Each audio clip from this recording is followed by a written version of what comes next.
Chhota Udepur Bodeli police સ્ટેશનના પ્રોહિબિશનના ગુનામાં નાસ્તા ફરતા આરોપીને પકડી પાડતી છોટાઉદેપુર લોકલ ક્રાઇમ બ્રાન્ચ ઐતિહાસિક પોલીસ અધિક્ષક છોટાઉદેપુર નવ જિલ્લાના તમામ થાણા અધિકારી તથા તમામ શાખા ઇન્ચાર્જનાઓને સૂચના કરેલ કે નાસ્તા ફરતા આરોપીઓ અંગે માહિતી મેળવી નાસ્તા ફરતા આરોપીઓને પકડવા અસરકારક કામગીરી કરવા સૂચના આપેલ, જે અન્વયે FF Damor police inspector local crime branch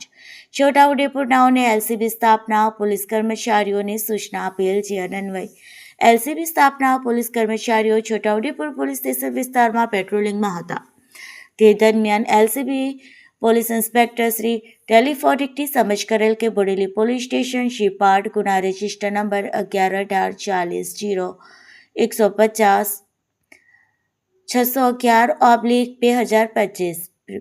પ્રોહી કલમ 65(1)(e) 98(2)81 તથા BNS કલમ 2023 ને 336(2) 336(3) 340(2) મુજબના ગુના કામે નાસ્તો ફરતો આરોપી છોટાઉદેપુર ફતેપુરા બસ સ્ટેન્ડ પાસે ઉભેલ છે, તેણે બદનમાં કાળા કલરનો સફેદ પટ્ટાવાળો શર્ટ તથા કમરમાં વાદળી કલરનું જીન્સનું પેન્ટ પહેરેલ છે તેવી હકીકત મળેલ, જે બાતમી હકીકત આધારે છોટાઉદેપુર ફતેપુરા બસ સ્ટેન્ડ પાસે જતા બાતમી હકીકતમાં જણાવ્યા મુજબના વર્ણનવાળો માણસ મળી આવતા તેને કોર્નર કરી પકડી લીધેલ અને પકડાયેલી શબને નામથા પૂછતા તેણે પોતાનું નામ નાનિયાભાઈ ઉર્ફે ધનસિંહભાઈ વલજીભાઈ રાઠવા, ઉંમર વર્ષ 26, રહે બેડવી, પેટેલ ફળિયો, તાલુકો જિલ્લો છોટાઉદેપુર નાઓ તેની અંગત ઝડપી તપાસ કરતા તેની પાસે કોઈ ચીજ વસ્તુ મળી આવેલ નહીં. સદર પકડાયેલી શબની પૂછપરછ કરતા હકીકત જણાવેલ કે આજથી 10 માસ પહેલા તેના તથા તેના મિત્ર ગોરધનભાઈ માલસિંહભાઈ રાઠવા, રહે અત્રોલી, તાલુકો જિલ્લો છોટાઉદેપુર નાઓને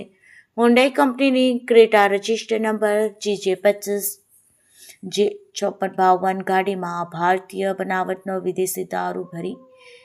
બોડેલી રેલવે ફાટક પાસે પકડાયેલ, જેમાં સ્વિફ્ટ ગાડીમાં પાયલોટિંગ કરતો હોવાનું કબૂલાત કરતો હોય, જેમાં તેમનું પણ નામ ખુલે હોય તેમ આજ દિન સુધી તે ગુનામાં હાજર થયેલ ન હતો. સદર ઇસમ ગુના કર્યા બાદ પોલીસ પકડથી દૂર રહેતો અને આજ રોજ તેને છોટાઉદેપુર આવેલ હતો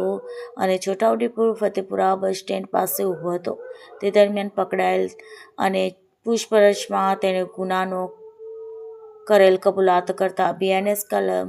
2023ની કલમ 35(1) જે મુજબ અટકાયત કરેલ છે. રિપોર્ટર મોહસિન સુરતી, છોટાઉદેપુર.